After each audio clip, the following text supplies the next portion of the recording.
Well, all eyes will be on England tomorrow as Prince Harry ties the knot with Meghan Markle. And while royal wedding watchers will be glued to every detail, singles may be wondering how they can find their own Prince Charming. Local professional matchmaker Jesse from It's Just Lunch DC is here with some advice on how to attract a real-life version of your perfect partner without getting lost in the fairy tale. Welcome. Thanks for having me. So does Prince Charming exist?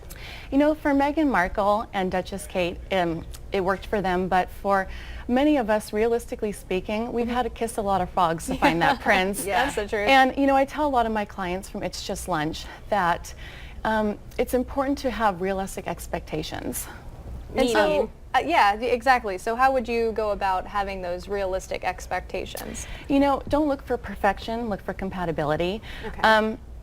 Everyone brings a checkbox if they want, you know, a height or a certain hair color, but you don't know that your soulmate's going to be an inch shorter or an inch taller. And I tell clients, just be so open-minded. I want to share a personal story of myself. I recently got engaged. Congratulations. Thank you. My fiance walked into my life 15 years ago. Wow. And he was the perfect man for me, but I was so focused on the box Yeah. that I did not realize that Prince Charming walked into my life so long ago. So 15 years fast forward, I found my Prince Charming. I didn't even know he was right in front of me because I had that checkbox. So I just tell clients, keep an open mind. Absolutely. It's the same here. I always thought I'd marry tall, dark, and handsome, and now I married an Irish Lucky Charm. You know? Absolutely. Chuck's not even 6 feet tall, but that's okay. So how can daters keep realistic expectations besides the box? Like, when you say realistic, I imagine, you know, think about what it truly is that you want. When I found my husband, it was like, what do I really want? I want somebody that's a companion. Absolutely. You know? And at the end of the day, when you fall in love and you have that chemistry and compatibility, nothing else really matters. It's just having your best friend by your side. Right. So. Now, what would you say to someone that might think they have found a Prince Charming and maybe gets kind of lost in the shuffle? Maybe the person is not being completely open with you, but they have fallen in love. So what would you tell someone coming out of a relationship that's kind of looking for the right person? Just to take your time. You know, I always say, have an open mind, take your time, be honest with yourself, what it is that you're looking for. Similar morals and beliefs and values is what I tend to tell my clients, because they look so much on from the physical standpoint when there's no measure for compatibility and chemistry. Right. So. Now, sorry, go ahead. Well, I was going to say, what do you say to somebody that's been married before, who was in a lengthy relationship, they get divorced? Because I know friends who like wait till the kids go to high school or college and then they get divorced and they're starting all over again. But they've spent basically their whole adult life with this one person. They don't know how to date. Right. So I always tell them, go in as a friend approach. You know, it's fun. Take dating lightly. It's a fun time. You know, you're getting to know somebody new.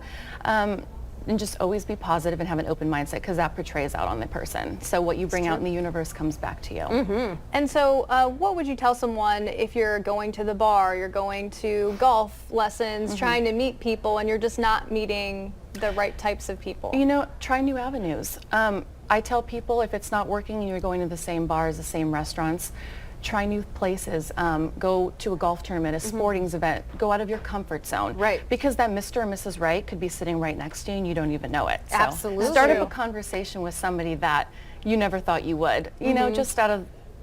Just see what happens. Right, exactly. Yeah. And what do you tell your clients about online dating? Because that's a very popular avenue to meet people now. I know myself, I particularly wasn't really comfortable with it. So what do you tell your clients? You know, for a lot of clients that come to It's Just Lunch, they've already tried that avenue of dating, and algorithms unfortunately does not predict chemistry. Right. So with our company, we hand select matches, and so I think it's a great, you know, we have a team of matchmakers that we come in every morning, and you know, it's easier because we meet them all in person. So I'm able to look at her and him and say, okay, this would be a great match and here's the reasons why. And I think you're onto something, because I know that back in the day when I was dating, it's like I was looking for this, you know, I checked off my boxes, you know, and I was like, this is what I wanted. And then I would go out and I was like, this is not what I want. Absolutely. And then I remember the first date with my husband, and I tell the story all the time, we were having dinner and it was like, I don't want this date to end. We're having such a great conversation. Yeah. You know, you just want to keep talking, and my husband will tell you she hasn't shut up since. But nonetheless, I think it's good, you know, because you find that friendship. Right. Yeah. And a lot of the couples that I've met that have gotten married through us or other avenues, they say it's somebody they never thought in a million years they would end up with. So you never know.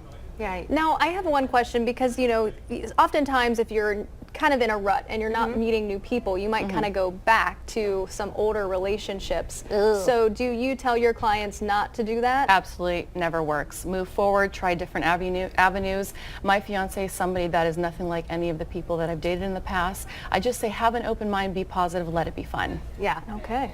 That's good advice. All right, so where can we go to set up appointments for it's just lunch? We're at 1001 Connecticut Avenue Northwest Okay. in Washington, D.C. And then we just sign up and then go to lunch. Yep. Yeah, sounds good. Some great tips. Thank you. Yeah, thanks.